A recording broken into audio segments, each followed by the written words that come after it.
Y'all know fantasy football is my entire life. This is all I do 365 days a year, and we've had some crazy changes over the past 2 months in fantasy football drafts. You've had players plummeting down draft boards like Jamison Williams with the reports with his injury. You have players just skyrocketing up with Jalen Tolbert in the James Washington news. So what I want to do is I want to take a step back. I want to look at some potential buy low and sell high wide receiver candidates. And this is going to be a little bit of a special video because every player that we bring up, I'm going to bring them up next to their teammate. That way we can evaluate how the fantasy football community has changed their mind on certain players and try to determine, are they overreacting, or should we be going ahead? Should we be selling this player low, buying this player high, and just riding that hype train?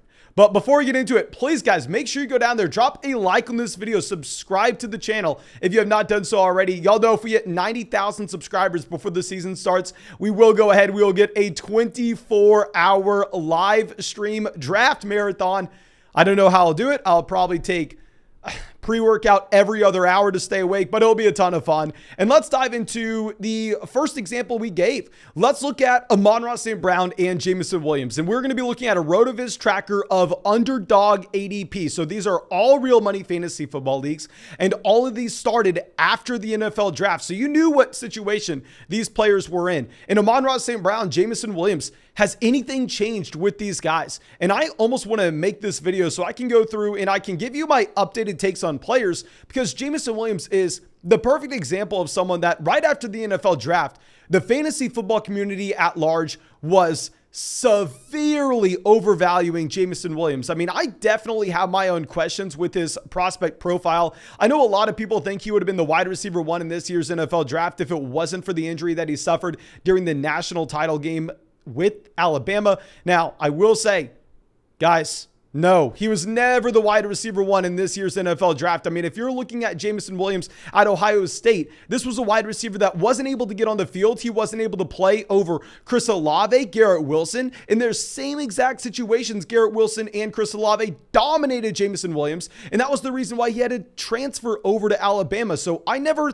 got the thought process to go ahead and rank Williams over those said wide receivers that were more productive and made the man transfer. But at the same time, I can admit there are so many strong points to this Jamison Williams profile. This is an elite level athlete. This is a wide receiver that was a dominant at Alabama. This is a wide receiver that declared for the NFL draft at an early age. And this is a first round draft pick. So I will admit we do have some question marks centering around Jamison Williams if we're going to be comparing him to some of the other rookies in this class. I always had Chris Olave, Garrett Wilson, Drake London, as well as Treylon Burks ranked higher than Jamison Williams. But at the end of the day, guys, y'all have gone overboard fixing his ADP. If we're looking at this, right after the NFL draft, Jamison Williams was going about pick 90, about pick 80, because he is an elite level talent. But since then, he has fallen past pick 150. Now you have guys like DJ Chark getting drafted before him. He's going almost at the very end of casual fantasy football redraft leagues. And guys, nothing has changed. Yes, we're getting reports coming out of Detroit camp saying, oh, Jamison Williams, he's going to be on the PUP. Jamison Williams is going to miss the beginning portion of the season. But this should have been accounted for already. We already knew this about Jamison Williams because he tore his ACL in that national title game. He tore his ACL at the very end of this past season after Chris Godwin, after Michael Gallup, way after Robert Woods. All the players you're worried about their torn ACLs with, Jamison Williams and his torn ACL happened after. So 100%. This is a player that you should have always expected to miss the first month of the season. But at this price point, you've gone overboard because you already discounted him based on the injury. And now when we've had confirming reports of the injury we already knew about, you're like, okay, we got to lower him even more. That's like going to the NFL Combine and saying before the NFL Combine, wide receiver X is going to be really fast, so you need to rank him highly. And then the wide receiver X runs a very fast 40-yard dash, and then you go, oh, wide receiver X is very fast. We need to move him up our rankings. No, you already knew it. Why are you double counting stuff that we already had? So Jamison Williams went from being a very bad target in fantasy football drafts and a very bad value to now one of my favorite picks in fantasy football. If you're drafting in a casual fantasy football league, if you're drafting in a shallow format, it's going to be very dependent in the league that you want to draft Jamison Williams. If you're playing in a league where you're going to be able to put him on your IR at the beginning portion of the season and he's not going to waste the bench spot for you, that's perfect. Take him. Let's see where he is at week 5, week 6, and then possibly he comes in, possibly he's an elite level rookie wide receiver, and you find yourself a league winner at no cost to you. However, if you're playing in a casual fantasy football redraft format where you're not going to be able to put him on the IR and he's going to potentially miss 4, 5, 6 weeks, and you're going to have to burn that roster spot, burn that bench spot to wait for him to come back, he's not worth drafting in that format. So it's going to be very, very specific where you actually want Jamison Williams. On Underdog Fantasy, in my opinion, this is going to be the perfect platform to draft him in, because if you fire up some of those tournaments on Underdog, really, you're trying to get the highest score possible in the fantasy football playoff stretch, weeks 15, 16, and 17. So after pick 100 as a wide receiver 5 on Underdog Fantasy, I'm drafting him every day of the week. And if you want to draft on Underdog Fantasy, if you want to draft with us on the live stream, make sure you go down there to the link in the description, the link in the comment section. Sign up for Underdog Fantasy. Use promo code FLOCK when you sign up. They'll match your first deposit dollar for dollar up to 100 with promo code FLOCK. So you're getting paid to play fantasy football, and you'll get our 2022 rankings and our 2022 fantasy football draft guide, almost 300 pages with legitimately just a $10 deposit. So make sure you take advantage of that. And then with Amon-Ra St. Brown, there's not too much to discuss here. Amon-Ra St. Brown, in my opinion, is now going to be an overvalued wide receiver if we're looking at him going before guys like J.K. Dobbins on Underdog, before a Kyler Murray, before Jalen Hurts. I agree. He's a wide receiver with upside. But to be completely honest, if we're going to have a running back with an elite level ceiling or a quarterback that could potentially be the quarterback 1 overall in fantasy, I'm going to take that guy. I'm not going to buy high on Amon-Ra St. Brown, who's almost going at pick 50. Now let's move over to another rookie that has been the exact opposite of Jamison Williams. Jamison Williams now going after pick 150.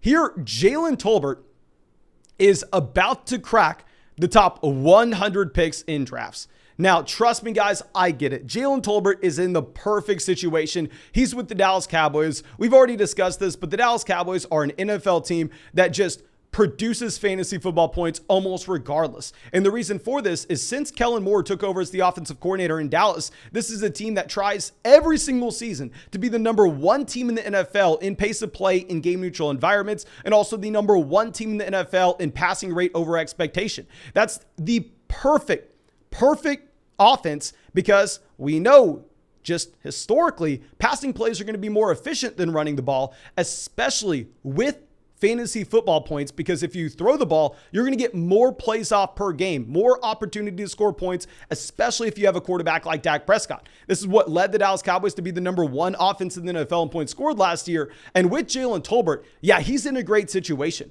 You're looking at Tolbert playing in an offense that no longer has Amari Cooper, that no longer has Cedric Wilson, that at the same time, one of their replacement level players in James Washington they decided to bring in is going to miss the beginning portion of the season. James Washington with a serious foot injury, and this is causing Jalen Tolbert's ADP to skyrocket.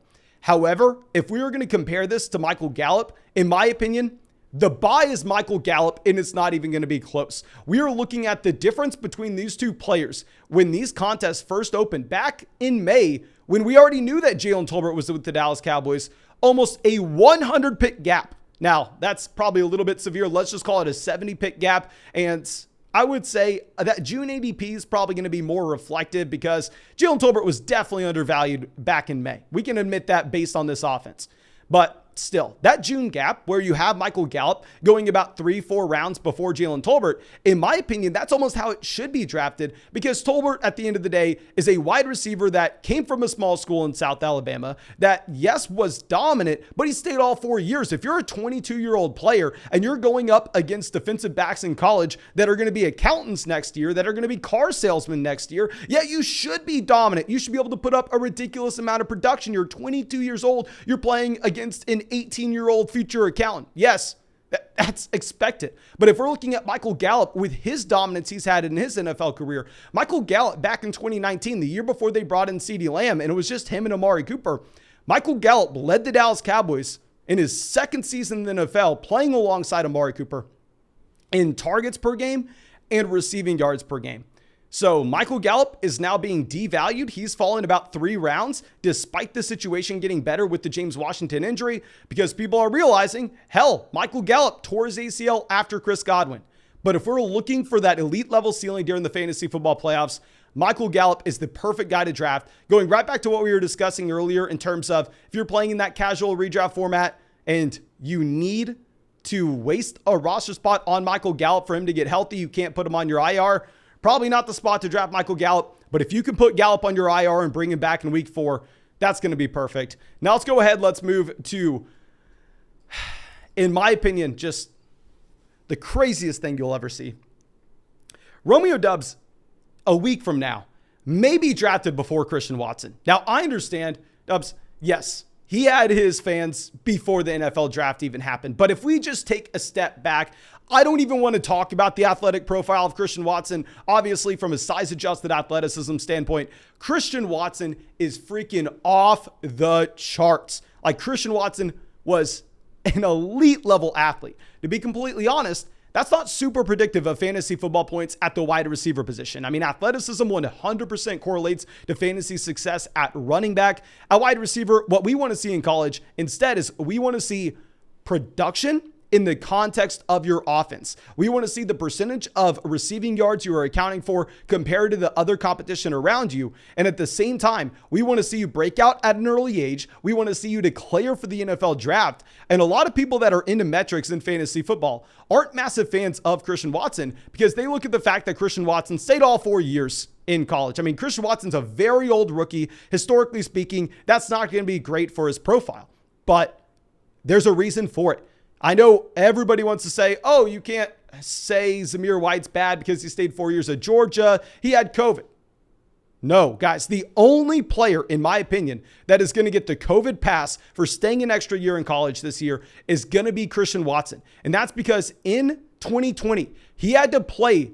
Let me repeat myself here. He had to play his junior season in the spring when other players that were at large schools, that were in the SEC, that were in the Big Ten, they were able to obviously play in the fall. Then they could go to their pro day. They could go through the pre-draft process. Christian Watson in the spring was having to play his junior season. So that is the main reason why Christian Watson had to go back as a senior. So that massive red flag on his profile isn't truly that big of a red flag. And from a production standpoint, he averaged 44% of his team's receiving yards on a per game basis. He was drafted with the second pick in the second round of the NFL draft.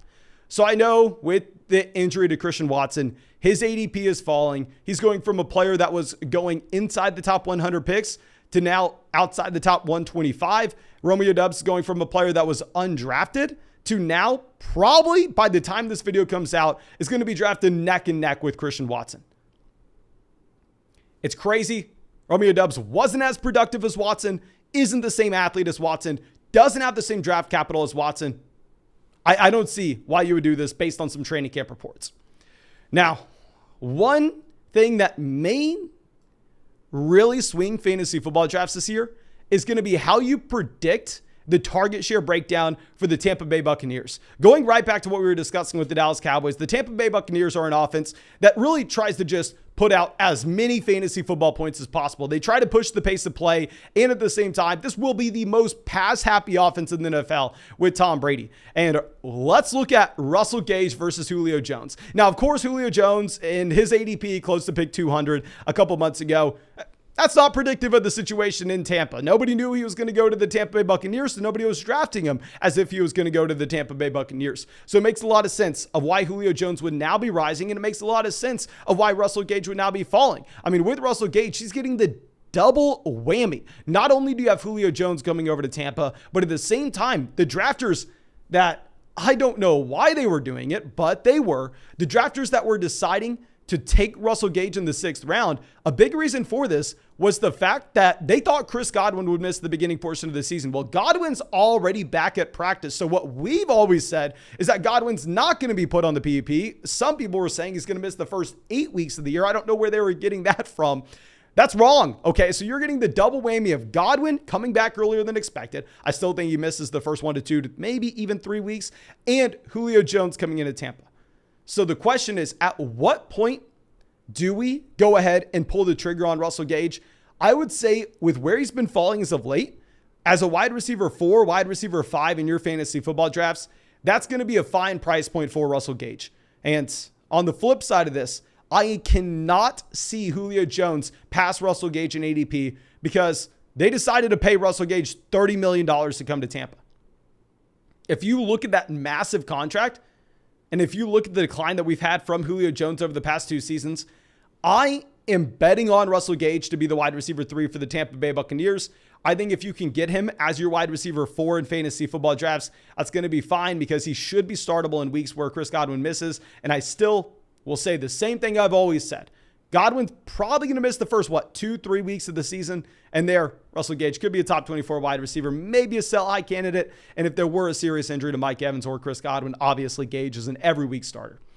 Now, this last pick that we are going to talk about, honestly, it really matters so much for underdog fantasy. Like if you're playing in a deep league, if you're in a 14-team league, if you're playing in a 12-team league where you have to start 4 or 5 wide receivers, getting this situation right is going to be critical. But if you're playing in a 10-team format where you only start a total of 7-8 guys, hell, you're not drafting these players almost regardless. These guys are too far down draft boards for you. So if you're playing in a shallow league, ignore me. You can let me know what you think of this situation down there in the comment section. But if you're playing in that deeper format, specifically in a PPR league, that's where it's going to matter. Who will be the slot wide receiver for the Buffalo Bills? Because recently, Isaiah McKenzie has passed Jamison Crowder in ADP. Now, if you don't know, back just in the middle of June, Jamison Crowder was a selection that was almost cracking the top 125 picks, and Isaiah McKenzie was going undrafted in a lot of these drafts. But essentially, every report that we are getting out of training camp is saying, oh no, Isaiah McKenzie's balling out here. Isaiah McKenzie looks like he's going to be primed for the slot. And obviously, Jamison Crowder was injured earlier in training camp, so that opened the door for Isaiah McKenzie. Now, if I'm going to be honest, I am still sticking by Jamison Crowder as my bet to be the slot wide receiver and to replace Cole Beasley in this offense for the Buffalo Bills. With Jamison Crowder, he has the contract on his side. He has the pedigree on his side where we have seen impressive seasons from Jamison Crowder before in his NFL career. And it's not like he's extremely old. It's not like he's Julio Jones or AJ Green in terms of his age. So I'm going to bet on Crowder over Isaiah McKenzie. I agree that Isaiah McKenzie was a very appealing pick back at 200 because the possibility of him taking over as the slot wide receiver in Buffalo wasn't priced in correctly. But if I had to just throw a prediction out, I would say 55% of the time, this job's Jamison Crowder's. 40% of the time, this job is going to be Isaiah McKenzie's. And 5% of the time, this is going to be Shakir's job. But it's a very, very small chance. But let me know what y'all think of this. Please let me know if y'all want us to do this also at the running back position. Obviously, these ADPs have been changing so much and draft boards look completely different than what they did a couple months ago. But I appreciate all of y'all. I really hope you enjoyed the video. I really hope you got something from it. And if you did, go down there, drop that like, subscribe to the channel, help us get to 90,000 subscribers so we can get that 24-hour live stream draft marathon going.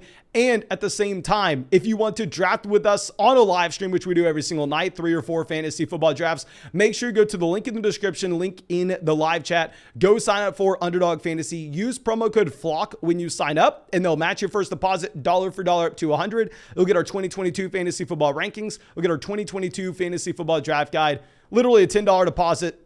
And you get almost 300 pages of quality fantasy football information that's going to help you crush your leagues this year. But thank you again, guys. I appreciate all of y'all, and I hope you have a great day.